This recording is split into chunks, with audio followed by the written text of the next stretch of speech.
Buen día, maestrantes y docentes. Mi nombre es José Quintana y mis compañeros Brandon Núñez y Mayeril Moreno.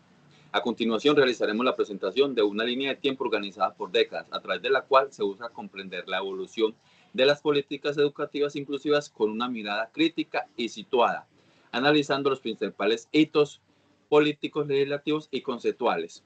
De acuerdo con esto, analizaremos los primeros fundamentos de la inclusión educativa en la década de los 1950, en donde la inclusión aún no se había formalizado como categoría educativa. Sin embargo, organizaciones como la UNESCO, fundada en 1945, promueve los primeros debates en el acceso universal a la educación como un derecho humano, en donde el concepto de inclusión en la época no se hablaba aún de inclusión, sino que se entendía la diferencia como anomalía y el enfoque era puramente clínico o asistencial.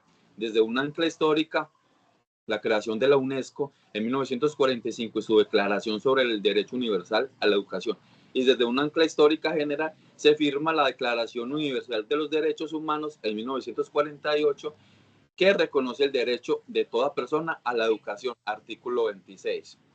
Desde un reconocimiento inicial de la diversidad educativa, en los años 60 se comienza a abrir un paso a la preocupación por las desigualdades estructurales en el acceso a la educación, en donde la ONU y la UNESCO trabajan en la expansión de programas de alfabetización masiva buscando cerrar brechas educativas, y no obstante los enfoques seguían siendo homogéneos y poco sensibles.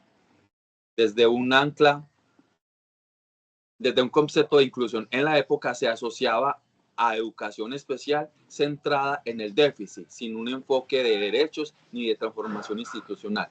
Desde un ancla histórica de inclusión, la expansión del movimiento global por la alfabetización y las primeras campañas internacionales de la UNESCO por educación para todos. Y desde un ancla histórica general, en 1968 se firma el Pacto Internacional de Derechos Económicos, Sociales y Culturales, que reconoce el derecho a la educación accesible y progresiva, la ONU 1966. Educación compensatoria y primeras reformas institucionales. En los años 70, las preocupaciones por la equidad social empiezan a prever los discursos educativos. Se consolidan las primeras políticas de educación compensatoria con el objetivo de reducir las desventajas de grupos marginados. En Colombia promueven planes racionales de alfabetización y ampliación de cobertura rural en el sistema educativo, y se reconoce la diversidad como un desafío estructural, aunque aún se mantiene un modelo paralelo entre lo normal y lo especial. Desde un concepto de inclusión en la época se empieza a hablar de necesidades educativas especiales, pero bajo una lógica de atención diferenciada y no transformadora. Desde una ancla histórica de inclusión, en 1975 la Ley de Educación para Todos los Niños con Discapacidad en Estados Unidos, Public Leu 94-142, marca un referente global, exige educación pública y gratuita apropiada para estudiantes con discapacidad. Desde una ancla histórica general, Colombia promueve planes de alfabetización rural buscando reducir el analfabetismo estructural, sobre todo en regiones apartadas. Hola a todos, mi nombre es Brandon Núñez y ya pasamos al siguiente hito que se desarrolla en la época de los 80, de la integración funcional al cuestionamiento del modelo segregado. Acá suceden dos cosas muy importantes y lo primero es que esta educación especial ya empieza a reducir esas brechas para el acceso a la educación. Entonces, todas esas personas que tienen necesidades educativas especiales ya pueden acceder a las instituciones, pero de forma regular y paulatina. Además, estas personas tienen la condición de adaptarse al currículo. Y el otro hecho importante es que se empiezan a tomar netamente las barreras del estudiante, más no del contexto ni de las instituciones. En Colombia se opera paralelamente con educación regular y la educación especial. ¿Qué quiere decir? Que tiene currículos, las instituciones tienen currículos donde se permiten las personas con necesidades educativas especiales, pero no del todo ni del lleno, sino que se hace en paralelo con la educación regular. El concepto de inclusión de esta época ya se entiende la incorporación parcial de estudiantes con discapacidad. Acá es importante mencionar que se hace de manera parcial, más no total.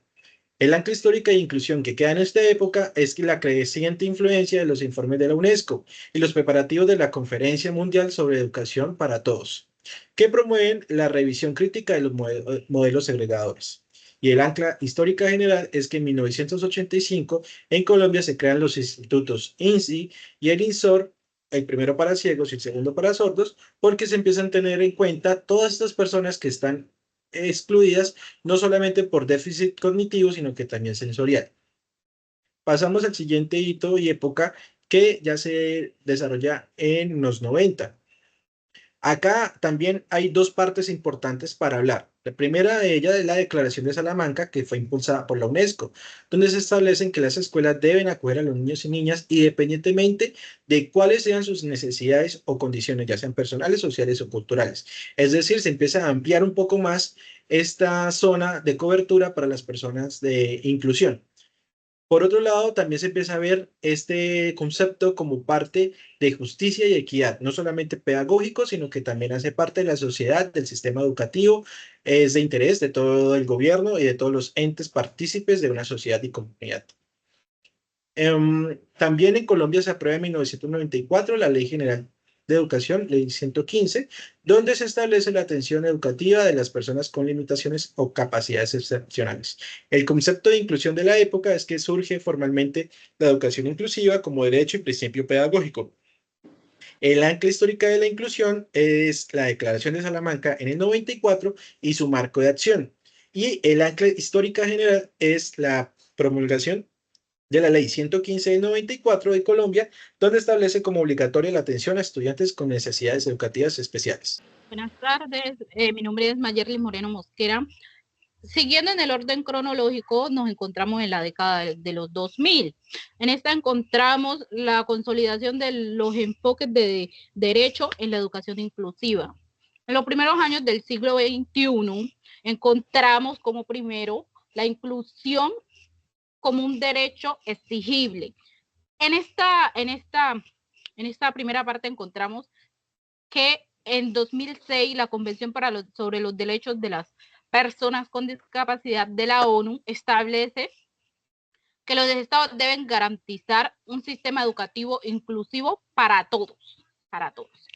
También encontramos que como segundo, debido a esta Convención de las Naciones Unidas, Colombia afianza directamente como uno de los países vinculantes, lo ratifica mediante la ley 1346 de 2009, donde se establece la representación de los derechos de la eliminación de las barreras en los sistemas educativos. En el concepto de inclusión en el ancla histórica, la educación como un derecho exigible se entiende como la parte del Estado debe garantizar la oportunidad y eliminar de todas formas la discriminación. Ancla histórica de inclusión. La Convención sobre los Derechos de las Personas con Discapacidad de la ONU en 2006 y la ratifica Colombia mediante la ley 1346 de 2009. Perdón. El Ministerio de Educación, en el ancla histórica general, el Ministerio de Educación Nacional promueve la política de educación inclusiva como estrategia primordial para garantizar el acceso a la población con discapacidad, diversidad étnica y necesidades educativas especiales.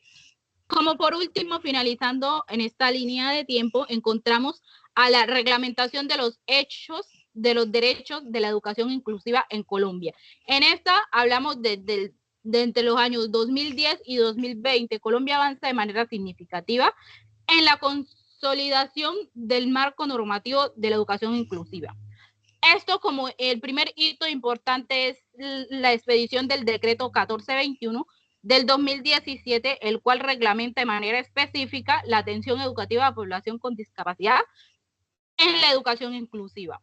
Y como segundo tenemos en la ratificación, actualización del decreto único reglamentario del sector educativo 1075 del 2015, que organiza y recopila normas fundamentales en la educación, en derechos, inclusiva, en educación, atención a población diversa. En los hechos, conceptos de la inclusión de la época. La inclusión como principal principio estructural del sistema educativo basado en las los derechos humanos, la equidad, la justicia social, se conoce como la diversidad como una riqueza y no un obstáculo. Ancla histórica en la inclusión. Decreto 1421 del 2017 que reglamenta de forma específica la atención educativa a personas con discapacidad. Ancla histórica general, actualización del decreto 10075 del 2016. Se consolida la normatividad general nacional bajo la condición de calidad, equidad, permanencia y en el sistema educativo. Para finalizar y dar cierre a este video, queremos reiterar que todas estas luchas que se han dado a través de la historia para conseguir lo que hoy actualmente se considera como el concepto de inclusión han sido bastantes. Colombia, como Estado de Derecho, ha intentado y sigue en la lucha de poder reducir esas brechas y cerrar ese abismo tan grande que hay de la exclusión y la segregación. Recordamos también que el concepto de inclusión no solamente va referenciado para aquellas personas que tienen necesidades educativas especiales de tipo cognitivo, sino que se amplía el concepto también para aquellas que tengan necesidades sensoriales, motrices, entre otras. Agradecemos a todas las personas que nos están viendo, a nuestro tutor. Hasta luego.